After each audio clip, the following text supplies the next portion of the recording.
But these are going to be a cause for concern. Keep your eye on the VIX.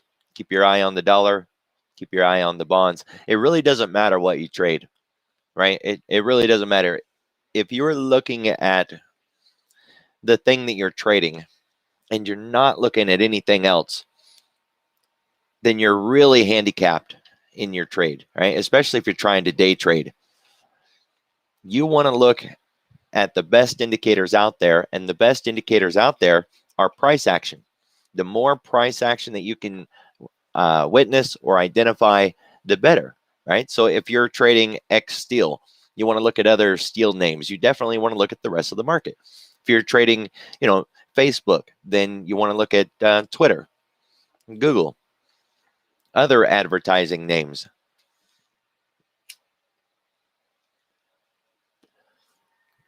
Over the weekend, someone asked me how they could participate in something that was moving like Tesla was moving, right? And of course, Tesla's not moving like that now, but it's that same kind of question. Oh, hey, man, this company has had a huge blowout move, and I wanted to trade it, but I didn't feel good about it because it never let me in. How could I have traded something like that?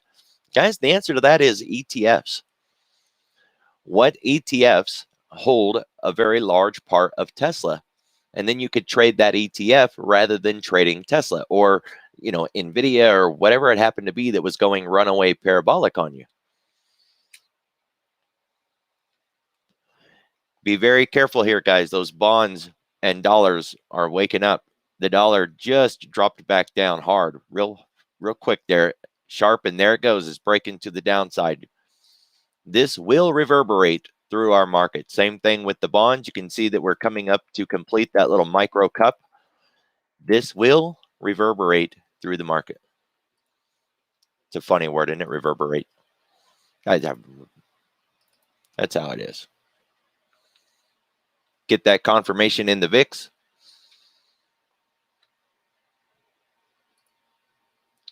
Now in the NASDAQ, since we have this little flag, we can throw a fib on there. 382 to the upside in the NASDAQ.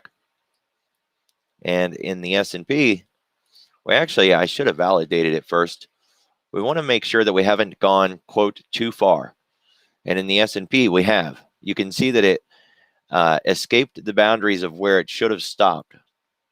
It should have stopped at the 1236, and instead it went right through. This is called blow off top signal.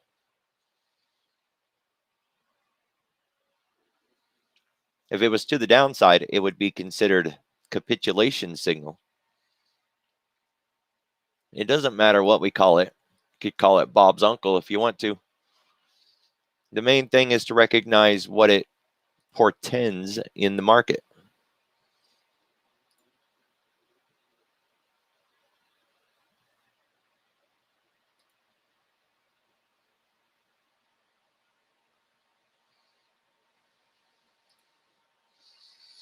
Metals and mining were looking really good in the pre-market. New, X Steel, FCX, CMS, but there's no volume behind it. It just gapped up, a dollar in one shot. AA, Alcoa Corp. So these are looking pretty good. I'm thinking that this would be a good way to go today.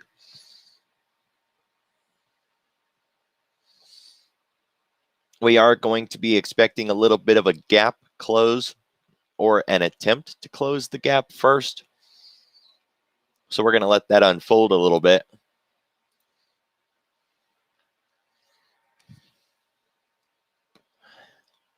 Now, because of Tesla, the consumer ETF XLY is really getting hammered to the downside. But a lot of these names in here, are in a completely different sector. Industry, not sector. Industry and sub-industry. Starbucks, Dollar General, Ford, General Motors, TJ Maxx, Target, right? Home Depot and Lowe's, Amazon and McDonald's. And a lot of those were presenting really nice trade opportunities last week. So we're going to want to kind of follow through a little bit with some of these names.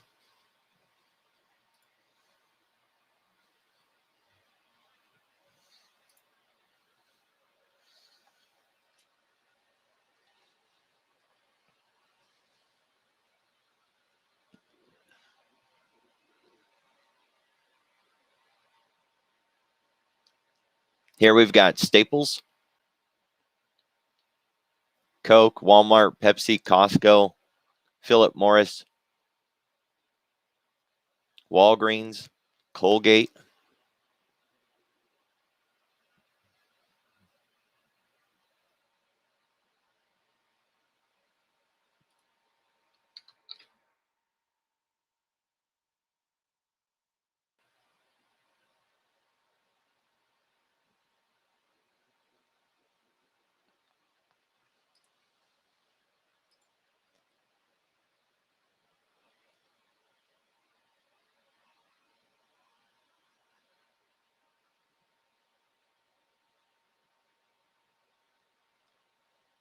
Well, that's annoying. I have to turn that thing off.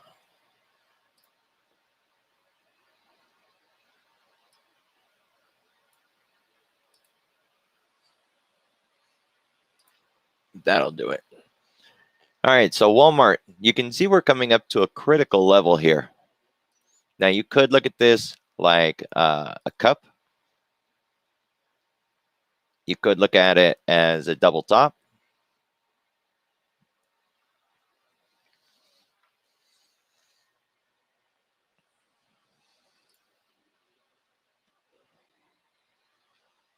The main thing is that we've taken out most of the liquidity that was sitting there.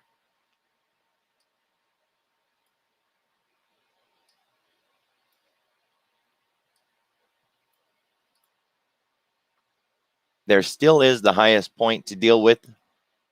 It's not like the all, forever high, but the highest point of this range. When we bring it out onto the weekly chart, it kind of puts it into a little better perspective. This is a lower high and yet another lower high.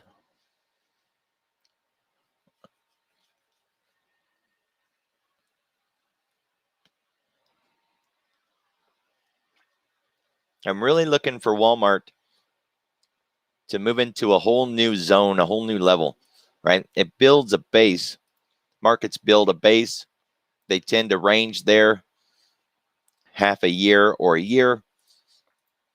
Then they move on and build a new zone or a new range, a new base. And you can see that Walmart has really been flirting with this level since 2020.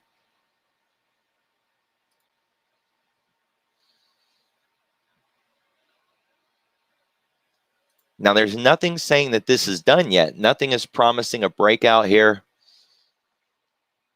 Just we're at the top of the zone, and we're looking for Walmart to make significant changes. And you can see Target is kind of in the same boat. It hasn't built the same amount of base here yet. We've got a higher low on the weekly chart. We're still below that critical level.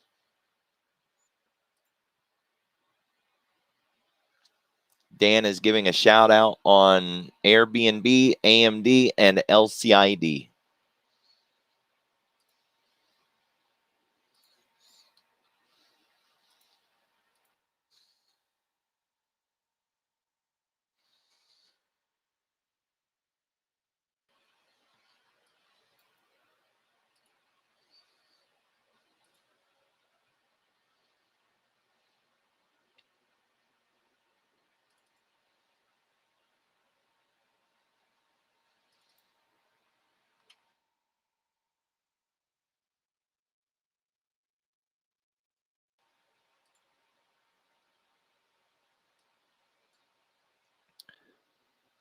All right.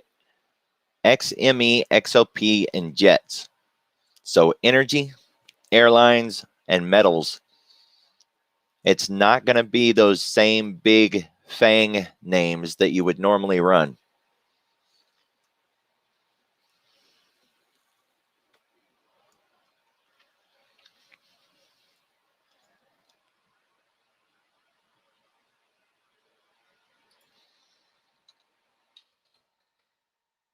Speaking of those FANG names, go ahead and take a little quick peek at them. You can see NVIDIA is still sitting inside of Friday's price action, although it is kind of flirting to the downside.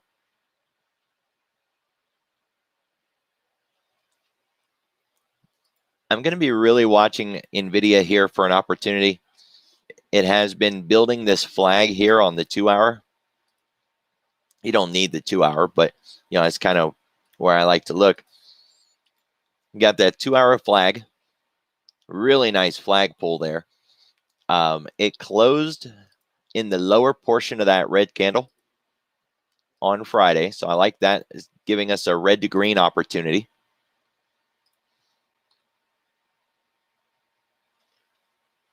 $297.5.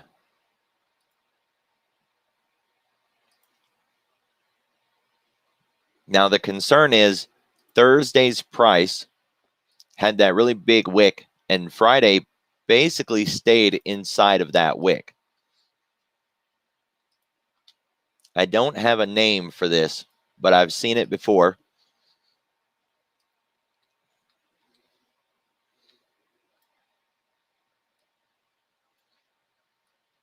Something I tend to focus on multiple time frames too. You get this very large bearish candle or bullish candle. In this case, is bullish. That candle closes, and the next candle stays mostly inside there, right? I mean, it wicked it down a little bit, but for the most part, it just stayed right there in the shadow area.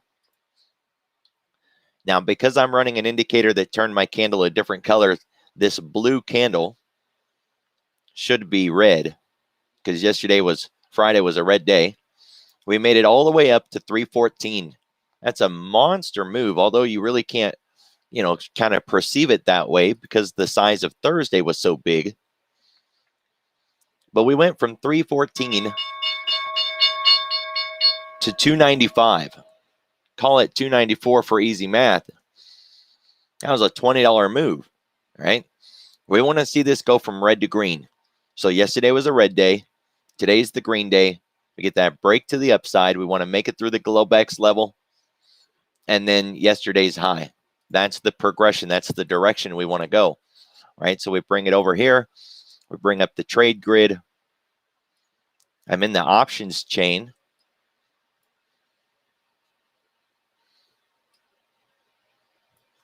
We want to pick our option here. So, maybe, wow, these are pricey little buggers.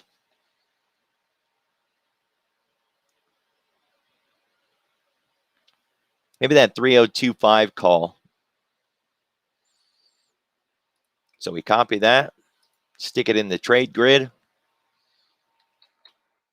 Now we've got that call on the dome. And we have it in the time and sales. And we have it on the active trader. So we can see the level of participants. How many are at the ask? How many are at the bid?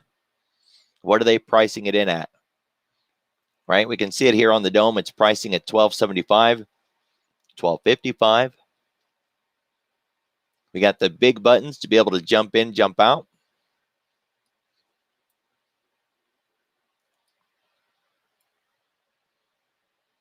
Change your quantity. Put the auto in, auto out without having to confirm the trade. Everything you need to be able to trade that from right here.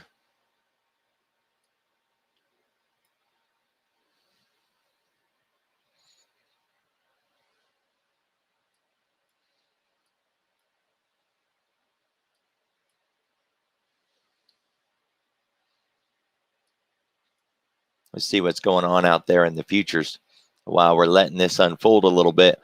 The ES still pushing hard to the upside. It really did expand farther than I would have wanted it to see. NASDAQ's pushing good. The dollar is still holding inside of that range. It did peak down just a little bit lower, but it rallied back up. We want to keep our eye on that dollar.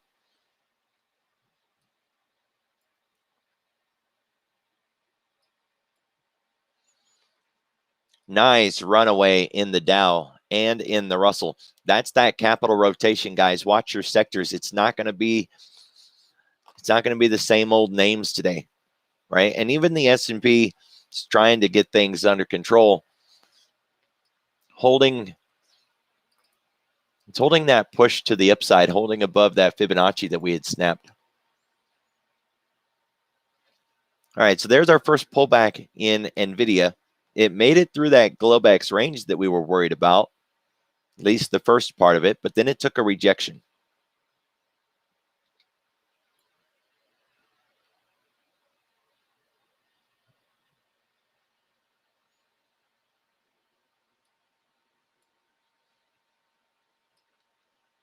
Wow, the Dow is making significant moves this morning.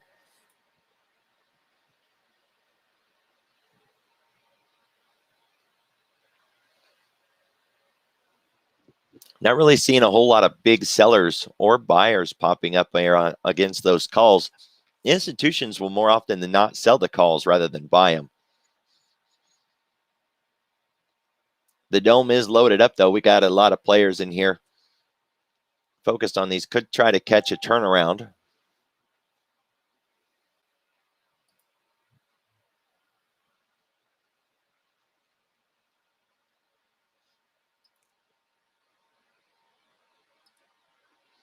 Let's go into the visualize tab for a moment. We want to bring up the index watch. The index that we want to watch, let's just start with the S&P 100.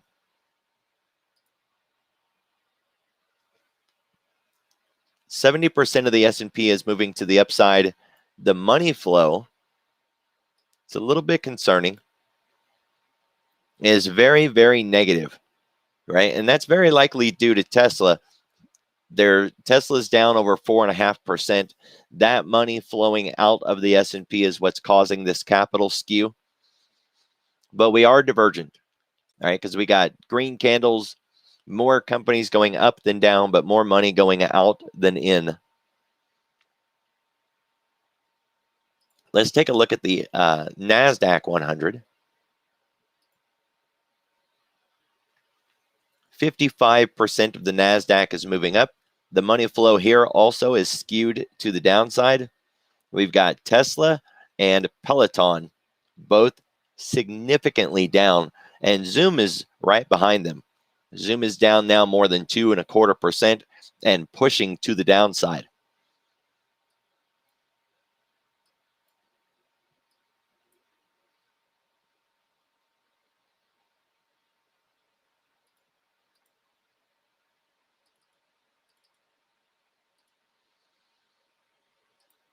All right, looking at the sectors that are in play, XME is still in charge.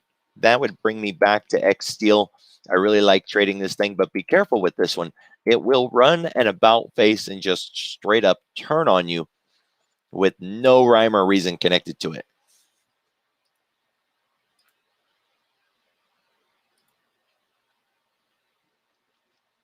From its last high that was set, we've got a 28.5 target. That gives us another 35 to 40 cents before we start running into resistance.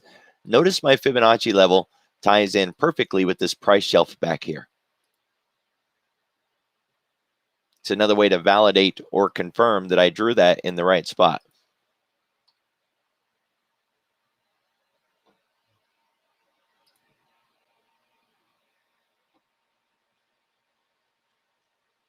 All right, XOP, oil and gas, making its way back up again. We've got a micro cup or a micro double top, however you want to look at it. This thing is testing a breakout. It is up more than 1.75%, but it has room to go. All right, the target on this is 117, and we're only at 111.75. So we got plenty of room.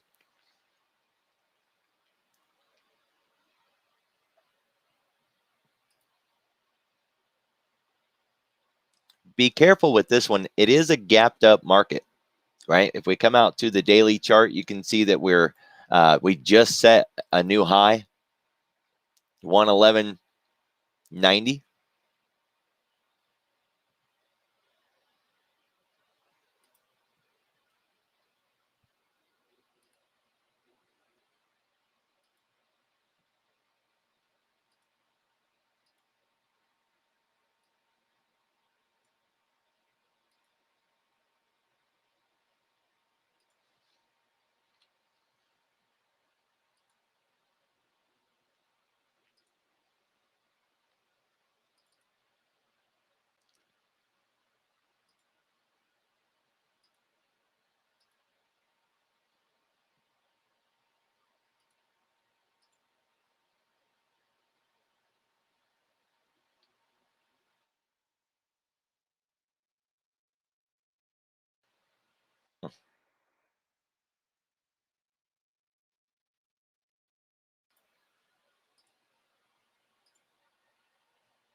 Can't add a study this morning.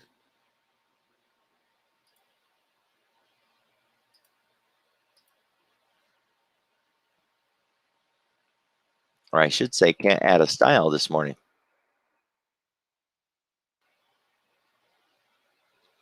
That's a little odd. Let's give this a reboot. While we're waiting, we'll come over and take a look at what we carried over into the new week. So Disney's making a little bit of moves today. It's already up nearly $3. The trade that we got into, we had that. Actually, we've been carrying this for a while. We got this call. It's just a long call. Been kind of holding on to this thing for a significant amount of time. We're looking just to get back to flat right now. Because we've rolled it and kind of kicked it around, we have a $47 on that call, and right now we could sell it for $30. So that would still put us in the whole $17. But we are recapping those gains, right? And then General Motors, this was a locked-in trade. We can't lose in this one at all. Minimum profit would be $25. We're up an additional 12 at this point. We're just going to let that ride. And then Ketchup. Even though Ketchup is down today, we're still up in this. Going to just let it ride for the moment.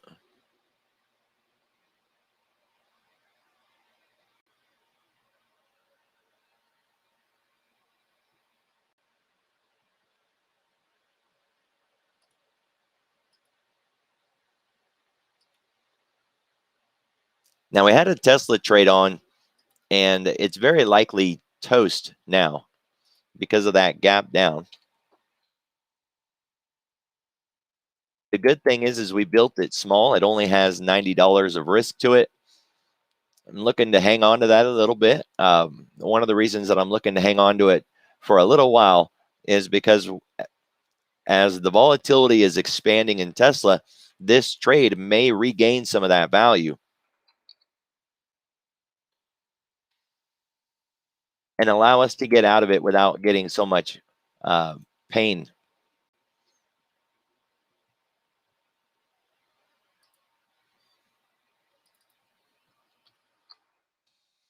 I'm going to try to close it for $92, which would give me $2 profit, basically just cover the commissions. It's so violent and it's whipping around so much. We may get that, right? And you can see how it's continuing to push to the upside. The options pricing model is going to react to the level of volatility in this thing. And it's volatility that often prices those options.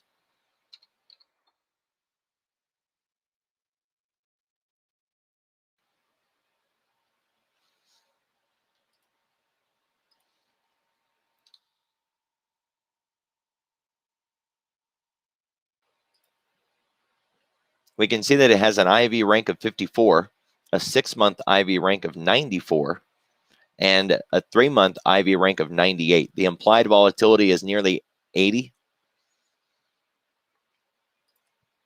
And when we come into all products, look at the options statistics.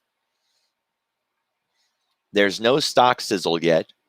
The volatility sizzle is just getting started. It's just barely above its average at this moment. So we want to let it play out a little bit, let that unfold, and perhaps we can get out of that Tesla trade without getting too much pain.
That VIX is picking up quite a bit.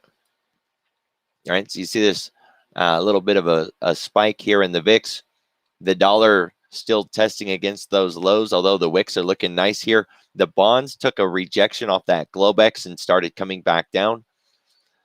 We were moving with the bonds. We had stocks and bonds moving in the same direction. Now we've got a reversal in the Dow, in the Russell, the S&P, the NASDAQ. Everything just flipped over, including the bonds.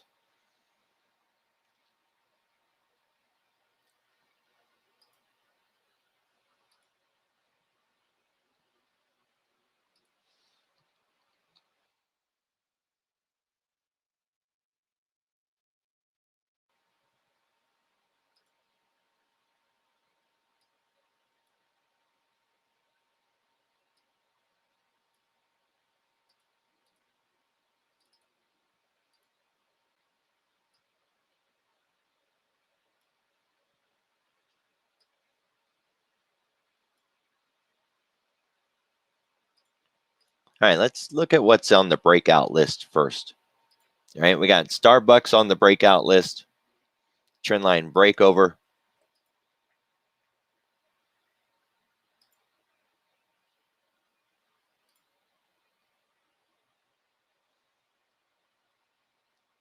Got a gap that needs to be closed. And we just touched the bottom of that, the starting place, right? You can see back here in this gap down, it came up and closed the gap and then had a significant rally beyond that. There are dividends coming up on Starbucks, so be careful with that.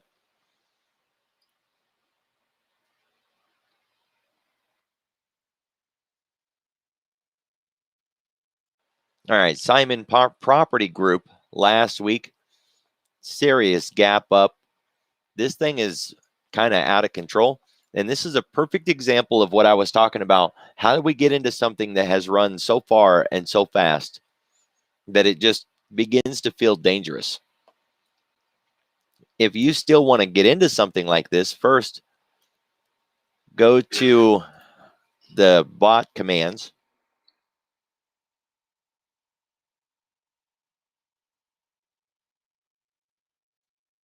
And then type in what ETF.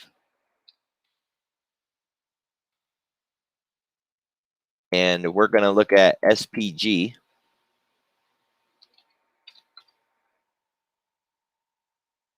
Right there. These ETFs hold SPG to various degrees, right? The one that holds the most of it is ICF. XLRE is probably going to be more liquid than that, though. Although, I mean, it wouldn't hurt to check both.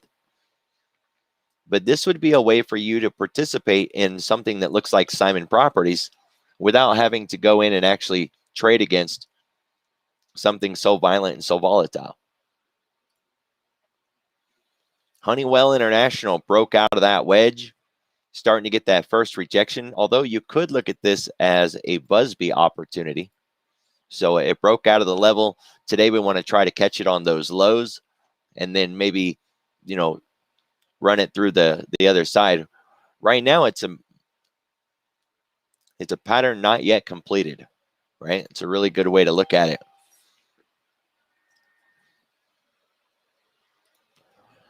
Boeing is another name on that list. Now you can see here on the weekly chart, we've got this longer term trend line, and we're testing against that now. But we haven't made it out of that line yet. Kraft Heinz, another one, broke out on Friday.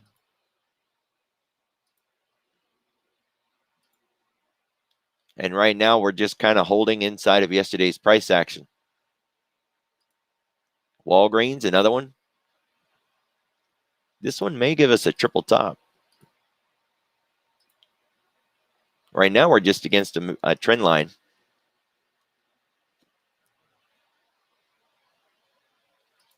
And Amazon, nice breakout on Amazon.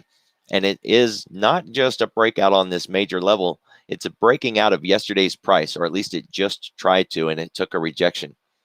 We're looking for an inside day breakout here on Amazon. There is a gap close to worry about at 3,600 flat. So that would be the target if we do manage to get out of this, out of yesterday's price action.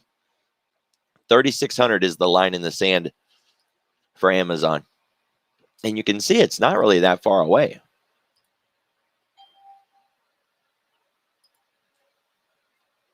Qualcomm, what a monster move this thing made. And the really good thing is it's still moving within Fibonacci measurements, right? So when a trend is running, it's supposed to contain itself within a measured move. And when it doesn't, that actually starts to become significant.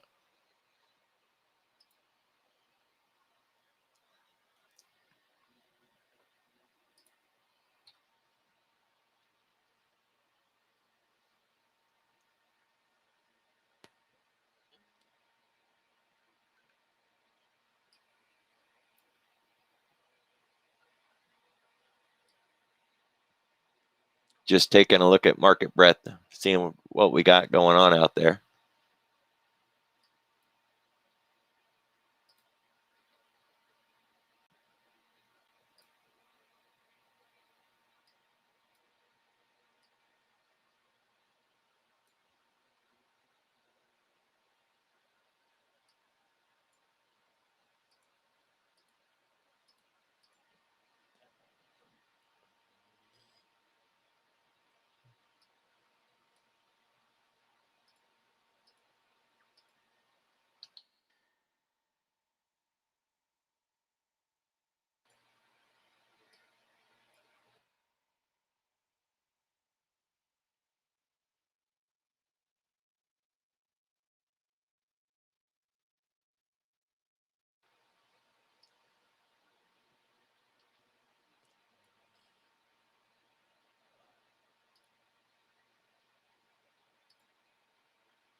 This is what I'm watching on the other screen.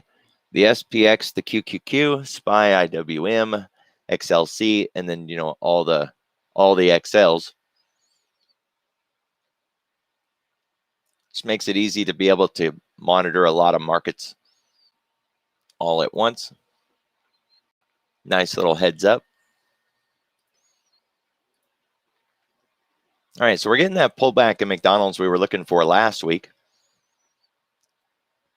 Bull flag in Pfizer. Disney is coming into a critical level here. It does have earnings, so kind of be aware of that. but we're coming into a rejection spot here.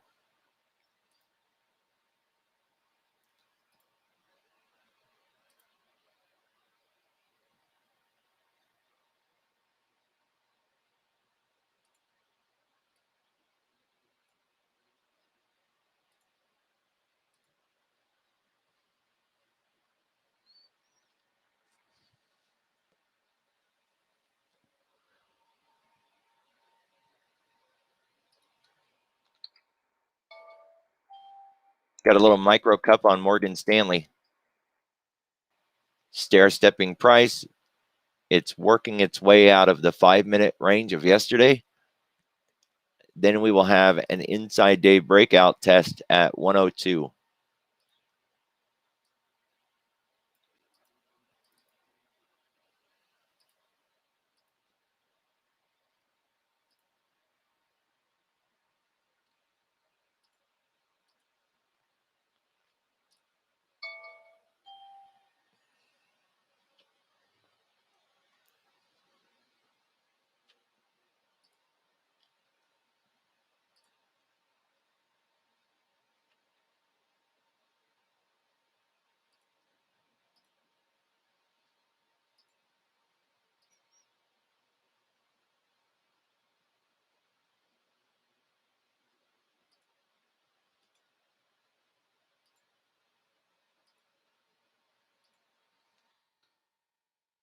All right, I loaded up that call.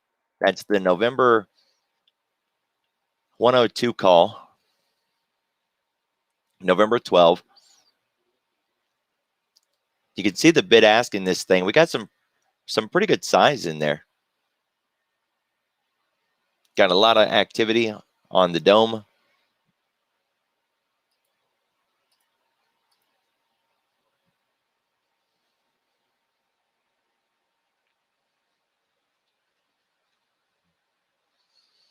Now, Morgan Stanley has an average daily range of $2, and it's already moved $1.76. So, kind of watch out for that.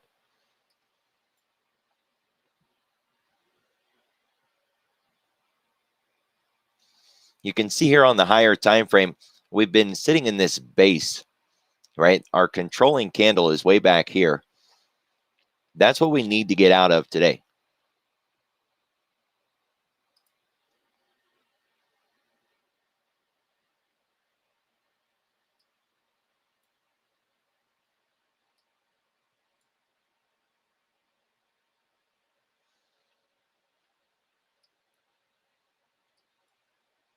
All the indexes have pulled back, and the dollar still holding above that intraday low, but really looking weak. Keep your eye on that dollar, guys. I can't stress it enough. It's going to be the mover. The bonds have set a very definitive price shelf.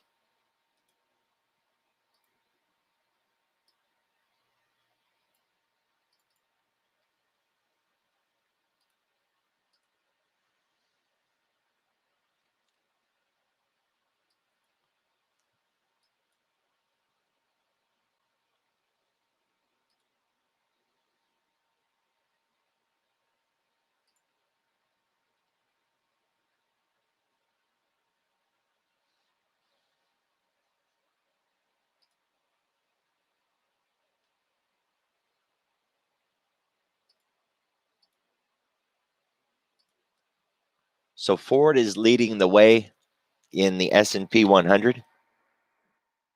You can see Ford has an inside day breakout, and it just pulled back into a Busby formation.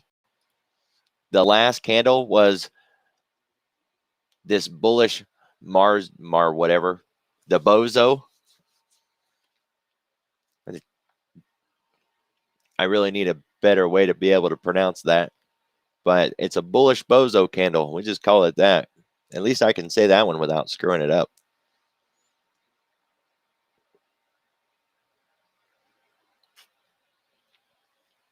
Now, Thinkorswim is a little touchy when it comes to reading candles. This bullish Marzu, bozo, whatever, that one doesn't have a wick on the bottom. This one does. It wouldn't read this candle as one of those bozos, even though technically in the book, you could have something like that, right? In the real world, you're going to get candles with a little bit of a wick on the bottom. Now, you could be a perfectionist and say, well, it needs to have no wick on the bottom, no wick on the top, and that's it. No wiggle room. But, that's not the way it works.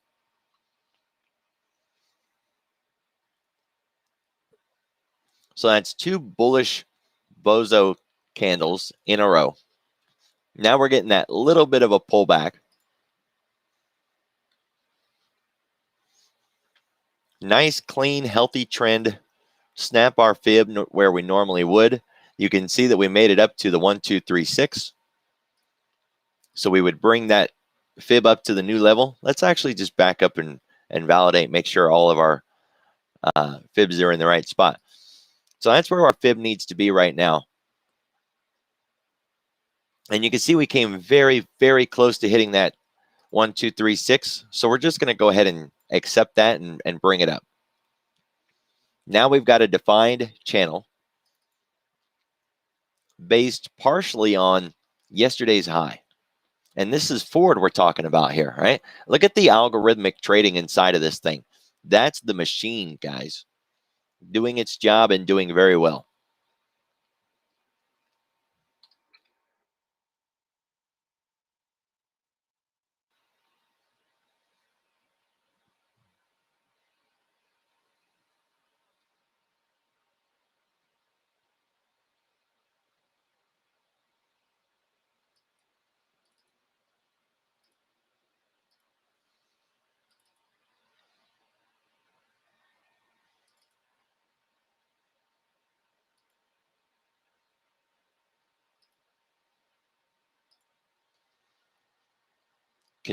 Oh, guys, there we go. Failed flag in Nike. Nice basing pattern off the lows here. Just came out of that 786 to the upside. We're going to be looking for a failed flag play, so a Busby to the downside, and then reciprocating back up off of those lows. I carried a put in Coke last week because I lost internet on Friday afternoon. And by the time I got it all back, putting out fires everywhere else, I never got around to closing this Coke trade. But there's that put that I've been carrying. It's up $20 this morning. At least when things go wrong, if it pays me, I don't feel so bad about it. But I think I'm going to close that thing. I don't want to hang on to it. I'm going to take my $20 and go home. Now, if you guys remember when I traded that, I actually traded like 20 calls in Coke, closed most of them out because they had stalled. They really weren't going anywhere. And then after I closed them out, it made a good move on the day, and I just wasn't in it, missed out on it. I don't feel bad about missing, though,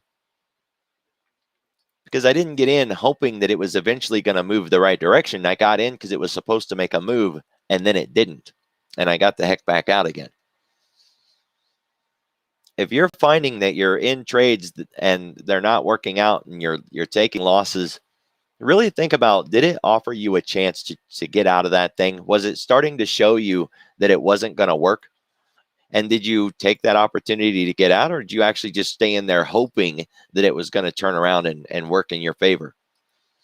Hope is real, but hope is a very bad trade strategy, right? So if I'm looking to trade a Busby, if it's supposed to bounce and go, if it comes back down here and it doesn't bounce and go, I'm getting the heck out. I'm going to get the heck out and I'm going to move on.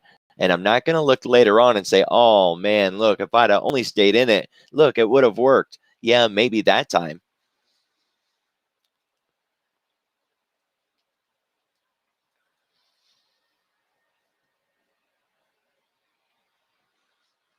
All right, Nextera Energy, failed flag setting up. We got a breakout coming, looking really good. It's coming out of that failed flag. Now, keep in mind that cyan line right there is a linear regression indicator, and it's showing you the mid. This gray box that I just drew would be the edges of that mid, that range. We wouldn't want to go long from the high of that range. right? If you think about sine waves, it's a little bit of mathematics that, on a Monday may be just a little too deep. But sine waves run like that. And it doesn't matter if you're in a trending market to the downside or a trending market to the upside, it's still going to have that sine wave, right? No market just goes straight up and straight down. So even in a uptrend, we're still going to have that sine wave. When you're on the upper edge of the wave, that's not the time to go long, right? You got to at least let it come back to the mid and or to the low. No, SIN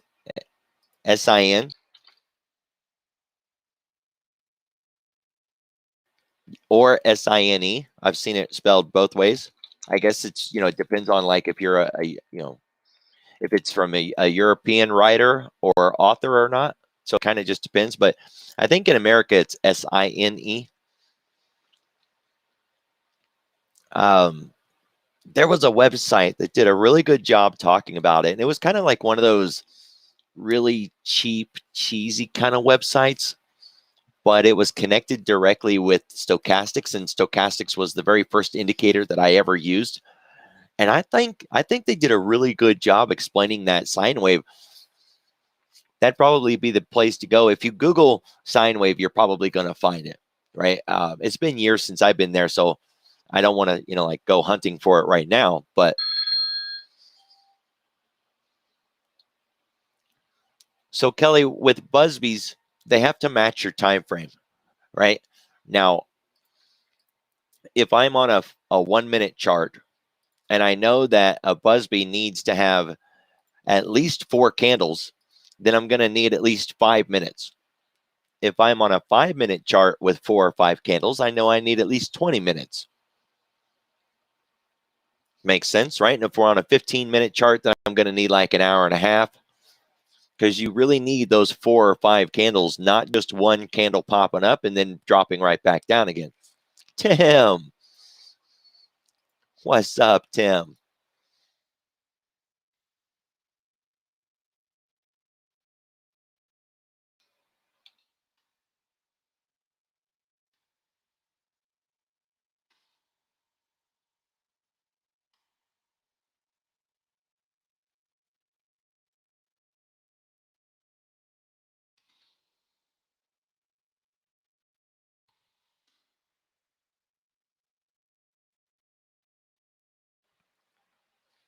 So right now we're looking at PG.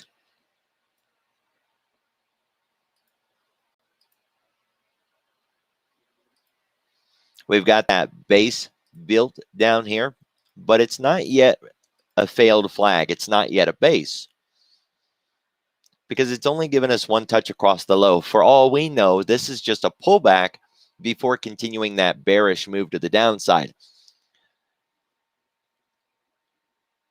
We do know that this little bit of a Busby it tried to give us failed, and it dropped back down inside of that channel.